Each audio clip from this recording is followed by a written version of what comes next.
Sir मेरा पार्लिमानी secretary से सवाल ये है कि जिस तरह इन्होंने बताया है कि 4 एफआईआर लॉन्च हुई है।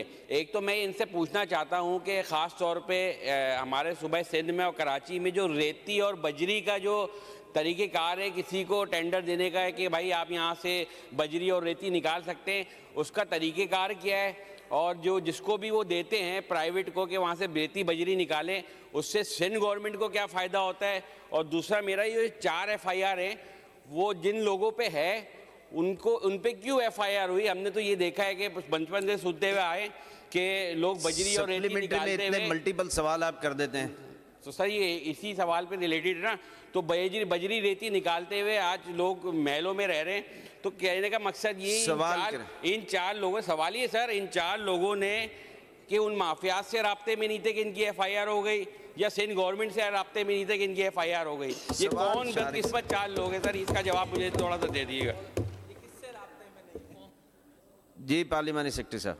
सर ये 4 एफआईआर जो हैं वो डायरेक्टली थाने से हुई हैं, जहाँ पे जो अगर कोई झगड़ा होता है या कोई मसला होता है तो पुलिस को वहाँ पे कंप्लेन की जाती है, जिसके तहत वो डायरेक्टली एफआईआर लॉन्च होती है।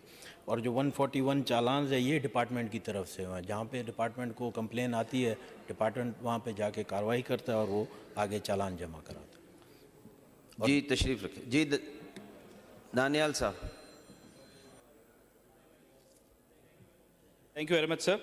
अच्छा सर, अभी पार्लियामेंट्री सेक्रेटरी साहब ने पहले सप्लीमेंट्री क्वेश्चन के अगेंस्ट जवाब दिया था बड़े कन्वीनियंटली कि जी एफआईआर्स हुई हैं, डिपार्टमेंट काम कर रहा है और कोई माफिया काम नहीं कर रहा। मुझे ये तो बहुत पढ़ के अफसोस हो रहा है कि 2018 से 2023 तक 5 साल बनते हैं, 5 साल में 4 एफआईआर टोटल कटी हैं, जिसका रेफरेंस दिया जा रहा है। सिर्फ डिस्ट्रिक्ट जामशोरों की अगर मैं बात करूँ तो उसमें 70 से ज़्यादा रजिस्टर्ड कोल माइंस हैं सिर्फ सर, जो 28% टोटल माइनिंग का कॉन्स्टिट्यूट करता है सिंध सूबे का। तो ये कोई सोल सर्चिंग करें, कोई हमें बताएं इस बात के ऊपर। इससे ज़्यादा तो रोज़ जामशोरों के अंदर सिर्फ कट जाती हैं एफआईआर थानों के अंदर, और पूरी आपके पास 175 बिलियन टन्स का कोल है सिंध के अंदर और 4 एफआईआर। Is it justified? अगर ये इनको जवाब आ भी रहा था तो इनको तो मिनिस्ट्री से अपनी सवाल करना चाहिए ब्यूरोक्रेसी से कि भाई नीचे हो क्या रहा है।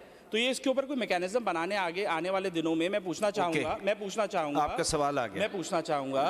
मैं प्रीएम्बल थोड़ा सा दे रहा था, मैं पूछना चाहूँगा कि आने वाले दिनों में क्या कोई रियलिस्टिक मैकेनिज्म बनेगा? ये सिंध की जो एसेट है, ये एक एसेट है जिससे पूरा पाकिस्तान बन सकता है, उसको कंजर्व करने के लिए, उसको आगे ले जाने के लिए कोई मैकेनिज्म बनाएंगे पुलिसिंग का या नहीं बनाएंगे? ये दानियाल साहब का फ्रेश क्वेश्चन है फ्यूचर की प्लानिंग के हवाले से, अगर आप जवाब देना चाहें तो। बिल्कुल सर, पहले जो उन्होंने प्रीएम्बल दिया मैं उसके हवाले से बात करना चाहूँगा कि शायद इनको पता ही नहीं है कि कोल जो है वो एनर्जी डिपार्टमेंट के अंडर आता है, माइंस एंड मिनरल्स के अंडर नहीं आता। और दूसरा जो इन्होंने फ्यूचर प्लानिंग के हवाले से पूछा है, वो हमारी प्लानिंग बिल्कुल है डिपार्टमेंट की। डिपार्टमेंट का अपना कोर्ट होगा, डिपार्टमेंट की अपनी फ़ोर्स होगी जो ये कार्रवाइयाँ करेगी, और फ्यूचर प्लानिंग में ये शामिल है। इंशाअल्लाह इसी साल इम्प्लीमेंट भी करवाएंगे।